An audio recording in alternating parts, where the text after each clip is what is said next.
This is a meme. And this is a rare politics W for Scrump. I probably disagree with some of the stuff he says around this, but what he says here is probably true. He says the US political world and political thought is still headlined by the shambling corpses of the post-war elite. Their world looks backwards towards a time when they seemed invincible, full of life. They are quite literally dying as a class. Who replaces them? I think this is probably about right. And I think actually what Scrump has said here is probably very much against what he would expect me to derive from it, as maybe think that all right, I can maybe translate. I had kind of already thought this, but thinking of it in new terms, that what's happening today, whilst it seems like an aberration of corruption, something that isn't supposed to ever happen in human society, it is in fact just the passing of the torch, but the boomers are being very unpleasant, ungraceful about passing it. Yeah. I think it's an evolutionary normal thing. We're just living through it, so it seems way bigger. But why is this the first time that we've seen this, really, of these extreme... Well, no, I mean, obviously we give deference towards the elderly because they have more experience, more knowledge. However, when you drag out Jimmy Carter's literal corpse, I think we're talking about something a little bit different. I don't think... Do you think Jimmy Carter's alive? I don't know. I really don't know. I have a question, though, for you. What's your answer to Scrump's question? Who replaces them? Who replaces these people? It sounds like a simple answer, but I think that's because it is. Essentially us. Essentially the new dissident right, MAGA, and so on. Are you going to put yourself in the DR? No, the dissident right is MAGA. Okay, but the people that are calling themselves dissident right and who aren't cooperating with MAGA are misusing the term to inflate their own importance. No, what? Okay, but neo-reactionary is a term I've heard for the same sort of faggotry. Okay, I don't know. The problem is that anytime we give ourselves a name, it immediately becomes co-opted. Okay, it's why we largely you should give yourselves an accurate name that no one else wants. We can't, because anytime we give ourselves a name. So I used to use the term neo-reactionary to refer to myself. Well, then neo-reactionary gets co-opted and just, well, we were a bunch of Nazis. We used dissident right. That gets co-opted, a bunch of fucking Nazis. Because it's not us who are doing this. Aiden, describe yourselves accurately, and no one else will want the name. Like, dissident right is taken. There is already a dissident right. You can't not be part of it and then claim that name. What does dissident right mean to you? This is what I'm saying. Opposing the establishment. MAGA are dissidents. And when the left says dissident right, then they mean a bunch of Nazis. Same as they did with because they're neo-reactionary. Okay, yes, yeah. But my point is that MAGA means Nazis too. Yes. My point is that anytime that we come up with a term, they co-opt it. Well, that's why we try to have don't care if they do, and two, have a better term or stick with it. No, this is why Scrump and I have been very consistent about this, is that no term whatsoever to describe whatever the hell we are at this point. Yes, yeah, make your confused face. Aiden, that's not how terms work. If you don't name yourself, someone else will name you. Yes. And the point is, we will not accept any term, because anytime that if we define ourselves under any of these terms, it will be used as a cudgel to beat us with. So no term, no dissident right, no neo-reactionaryism, nothing. How about the autistic anti-right right? Nothing. Because what you're describing here is a sort of autistic obsession over stuff that doesn't matter, whereas the stuff that does matter in your movement, I think, is lacking. It's not an obsession. Yes, it is. You're right to say it is my movement, but we can't put a term on it, because when we put a term on it, we get fucking destroyed. They come down on us and try to make sure we can't communicate, that we can't organize. That's everyone that has enemies. On the right? Yes. Not on the left, let's be clear. Enemies. Hello, which honey. is only on the right. Every term that people use to assign to themselves will have other meanings attached to it by their opponents. Sometimes even by their allies. Look, I'm not being... Listen, guys, you call me a doomer, you're saying I'm being intimidated. No. It is better for us to not allow terminology to define us. The second that we allow a term to define us, then we have an attack vector. Chat, Do not use terminology. I'd like to announce a new competition. Whoever can come up with this cringe new faction of the right, a name for them that accurately describes them and totally doesn't mock them and is memorable and that people will latch onto, then let's keep it spreading. Let's get it going. Let's get it out there. That's going to be their official name. Then what do I stand for? My ideals. My ideals. Chase, Don't use a Chase fucking has name. it. Chase has it. The right wiggers. Excellent. Let's go. However, the right wiggers. Thank you, Chase. That's pretty good. And you know this though. It's the reason why we have to why we have to conduct meetings essentially in secret. Is because the second that we apply any kind of term to ourselves, and you know this particularly in the UK, this is true, Uzalu, you know this. The second that we apply any kind of term towards ourselves, it becomes used as a cudgel against us. Who cares, Aiden? That's always going to happen if you oppose the press. Always. And you do oppose the press. Yes. So the way to make it easier is to have no term. If you don't choose your name, they will just use whichever one they prefer. Fine, let them. They're going to do whatever they want. It's better for us to not choose a term to define ourselves. Then they define you. Fine. They're going to do that no matter what. They will do that no matter what. It's better for us to not use a term to define ourselves. At least if you're known by a term to the public, you get to choose the term to some extent. And then the implications of the term can be different than the term they choose. No. It's not black-pilled.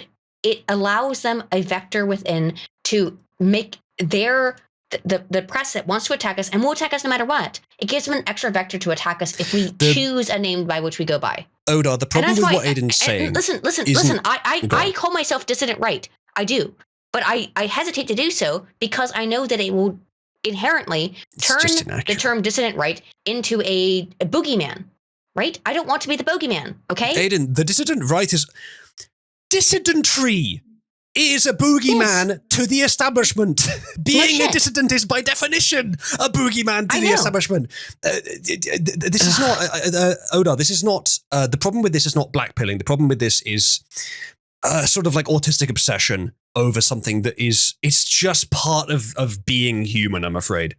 At least if you choose your own term and it becomes popular and well recognized, then the passive implications of that term, beyond what the press tries to attach to it, will still be in the term. Can I walk you through it, Uzalu? So if you call yourself MAGA, then the enemy can say MAGA is evil, MAGA is all Nazis, MAGA want to destroy the country, but MAGA still counts for Make America Great Again. And at least that gets conveyed along with the term MAGA. Can I walk you through my experience with this? I'm just trying to explicate this. When I first started my YouTube channel, I put as one of my tags alt-right, because in 2017, what did alt-right mean? I always thought it meant alternative right. I always thought that it meant the sort of racial angle, but perhaps I missed that. No, it didn't. It didn't. Okay. That's the thing. In 2017, alt-right meant alternative right. It was a pro-Trump movement in many ways in the United States. Well, okay, let me ask you this then. And this is the thing is that, do you understand does your ideology very clear? Preclude very clear what just happened there stuff? is that you thought the racial stuff was applied to alt-right because of a post-facto rationalization that alt-right meant racialism. Or racial whatever. That was not what alt-right meant in 2017. I take on board what you're saying, but on the other side, a lot of the prominent figures in the alt-right were arguing for race. But that's post-facto rationalization. Okay, fine, but that's what it became. It's not that was wrong, it was right when it was true. It wasn't originally what it was, but that's what it became. So I'm asking you, and like classical liberalism does not permit, it's incompatible with that kind of ideology. And so, yes, the enemy can misuse classical liberalism, but to people that are intending to use it correctly and are not intending to be deceptive, classical liberalism can never mean racial collectivism. Is your ideology in the same way incompatible with racial collectivism? Or is it, in fact, a relatively large portion of people on the right which is compatible with racial collectivism and thus will always have it drain in? I'm not a racial collectivist. I know you're not. I know you're not. So but that's not what I that terminology does not so that terminology, again, so this terminology does not define me. Does it define some people who would use the same terms to define themselves? Maybe. And actually, yes, 100% it would. Not me. I think that there are people who can be of any race who can understand and sympathize with our movement or our understanding of things. But no, I'm not a racialist in that way. I didn't say you I am were. a racialist in that I understand that there are differences between races, but that's about it. I didn't say you were. I was asking a specific question. My point is that if it's possible for the kind of people that you don't want changing the perception of your movement to enter it, and that there's nothing about your ideology that precludes their kind of reasoning, then they are going to, and then that's what your movement will be. It's not that it's not the word is being misused. If that's what it actually is, if the most prominent figures of the movement are a certain way, and then the movement itself is described in a certain way, it's not the people describing it who are at fault. And again, I'm not saying we have to keep the Nazis out or whatever. That's not what I'm saying. That's the kind of thing the left would say. I'm just saying if that happens, that will be the result. I am pro-white culture. I don't want white people to die and cease to exist. And let's be very clear, there's a push towards that, okay? I'm not discussing your beliefs here. I'm saying if an ideology necessarily, categorically precludes a certain group of thought, then anyone who is not trying to deceive about it can't associate the two seriously. But if it doesn't preclude that certain area of thought, it's likely, if they're similar in some way, that certain area of thought will mix and merge and flow in, especially if your area of ideology is like popular in any way. They will flow in. So all I'm saying is this hasn't happened in practice to classical liberalism, but it has happened to a lot of movements. You're saying, a lot of movement names that you've had, the movement you're in, several times, the alt-right and all that stuff. Is that because it is in fact fundamentally compatible with the alt-right or with the racial collectivists, and thus it will always happen, regardless you keep changing the name? It's not that the press are just lying about you. They are partly, but it's also, yes, they are. No, but entirely. it's also that the movement does actually contain lots of people like that. And it's partly true. What they're saying. Just be clear. You're asking me, are there actual Nazi people who just no? That's not what I'm racist? asking. That's not what I'm asking. Oh, okay. I'm saying I'm confused. If you're concerned that an ideological label is being used to refer to your group and also a group that you don't think is part of that label, or even just the latter, however, if your ideology is not incompatible with that group and they have flowed into it, and they're associating with that label themselves, as Spencer called himself alt-right, if it's not incompatible, then what they're doing is they're describing your movement according to its most prominent figures, even though that's not who you meant it to be for. Partly, they're not being dishonest, because that is who's in there. Unfortunately, labels are, no one gets to own them. It's not like a username. It's fine. I'll just... It's used by what's most useful. Look, I'll just go and say, okay, it's fine. Look, we all have accepted that we will be labeled no matter what. And that's the thing that we've had to accept for a long time. We will be labeled no matter what. Like I said, is that why I used the term alt-right to describe my channel a long time ago was because it just meant alternative right. As to what am I failing to understand here, guys? I'm just saying that there's a reason why we choose not to use labels. Because once you put a label on something, then it allows it to be more easily attacked. It's better to, as a dissident movement, to not assign yourself a label. Once you assign yourself a label, that makes it easier to be able to attack it. I think this should make sense. Labels are easy to attack. Ideas are harder to attack. Because ideas, when you have ideas, when you have easier to join. Philosophy is harder to attack than a label. If you want to be popular, you're going to need a label. And if you get popular, you'll have one either way. You might as well choose it yourself. We're not trying to be popular. You are. Every movement is. Not my element of it is not trying to be popular, no. Well, let's just say every successful movement is, or every movement that has a chance of being successful is trying to be popular. Yes, but my particular element of politics is not trying to be popular. Which is why then I don't think there's much hope, which is Scott, if I don't want to be popular, why do I care? Because I'm trying to actually, I'm actually trying to talk about theory and things that are important to other people who can understand them. I am not trying to. This is my area is not trying to create a massive movement. I'm not trying to get people to vote for me. Okay, I know I do not care about the popular opinion. No, I do not care about the popular opinion. I am not trying to be mainstream. Most of us are not trying to be mainstream. We are trying to convince people who are able, and I'm saying, I mean, want to be really clear, people who are able to comprehend what we're talking about. And the reality is that excludes 95% of the population easily, if not more than that. Okay, just being honest. This seems like a movement without hope. It's not actually a movement, it's a club. And that's okay. Yes, I'm not saying you can't do that. But it's doomed to either collapse or expand beyond that. It will do one of the two. And so either your movement will collapse or it's not relevant, or you will need to pick a name. Let's look at the Athenian model, right? So where does the realpolitik from Athens come out of? Does it come out of, I don't know, just a regular person, or does it come out of the elite? My arse. I don't know, actually. And I haven't studied Are you Greeks. aware of elite theory, right? I'm sure I would be if you describe it rather than use whatever term that is.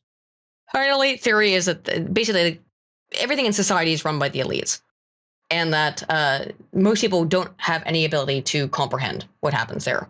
Well, that's unfortunately not precise enough, because if we're talking about orchestration versus common interest, there's a big difference there. The reality is that the average person will not be able to comprehend this stuff. And I don't want them to be able to, nor should they be required to be able to, because it takes too much cognitive energy to be able to do so. It just takes too much cognitive energy. Yes. It should not be the average person's job to be able to understand complex political theory. I don't require them to. I don't want them to be required to. Not necessarily, but I'm not sure how this relates. Oh, I'm too smart. No, shut up. I'm not saying I'm smarter than anybody else. Jesus Christ. People are totally misunderstanding me. No. She's not saying everyone else is stupid. What she's saying is that it's something that I've said, but I obviously draw different conclusions from it. The average person does not have the cognitive energy to analyze politics rationally. Time. That's normal. My job is sitting here and doing YouTube all day. That's not what most people have the time to do. And it shouldn't be your job. Your job should be to do what you want in your own life, to take care of things that matter to you. This is pretty good, to be honest. I guess that this is it's great man theory, and this stuff is this is why we don't succeed, because the populace gets very upset by these kinds of ideas. And by the way, I'm also not intelligent enough to be involved in this system. I am not an elite. I'm not involved in it. I don't want to be. I'm not capable. I'm too stupid. If that's what you guys want to hear, it's the truth. I'm also too stupid for it. Is that a good place to conclude and move on to the next meme? Yes. Jesus Christ. People get very upset when they whatever, you know. I think if to try and conclude, elite theory makes people very upset. Great man theory makes people very upset. Yeah. If you're going to try to, you have in the past, let's say your movement has in the past attempted to name itself. The most recent name it chose, Dissident Right, is taken, so it shouldn't be using it. That's the word I use to describe myself. Yes. Well, that is true. I also still call myself a neo-reactionary. It's also true of Trump. It's also true of Jordan Peterson. They're all dissident right. They get applied that. I don't think that Peterson calls himself dissident right. By definition, they are on the right and they are dissidents. I'm just saying, if a movement's trying to come up with a name for itself, it would be very helpful if it did not choose a name that's already taken. My point is, I have lived through this. I lived through when alt-right meant alternative right, and then that got turned into Euro. Yeah, that's a different thing. And my point, though, is that that's going to be what's going to happen to dissident right. I have lived with this also. Dissident right, alternative right, doesn't matter. They will turn the term into a slur. Well, watch it happen in real time. Yes. Tell me I'm wrong. Watch it happen. They did it to MAGA as well, but it's not true of MAGA. It was true of the alt-right. How true of it was it of the alt-right? The most prominent members of the alt-right. The most prominent people who were describing themselves as alt-right were... What does that mean? Racial collectivists. I called myself alt-right in 2017 when I thought it meant alternative right. And the definition of the term changed because of who was supporting it. Yes. So my point is, the second that they change the meaning of the term, then the post facto rationalization applies to anything that you say about yourself. If they determine that, well, dissident right now means that you're a fucking Nazi and you want to, be Gestapo or whatever, well, then that's going to go and apply to you post facto as well. So choose a name which excludes the people who you don't agree with. How come you do that with a term? Because anyone can now identify you're asking as the they right will. questions. That's the challenge. Naming things is difficult in lots of different contexts, but it's not impossible. That's the point. Then anyone can say, someone come out here and say, like, I hate XYZ. I hate all these people, and I'm a super giant racist, and I hate all these people. I hate the Jews, and I hate the blacks, and I identify as dissident right.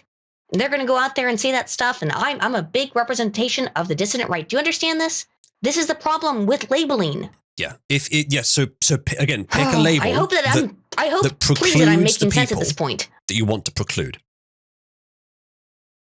MAGA actually, in effect, precludes most fascists.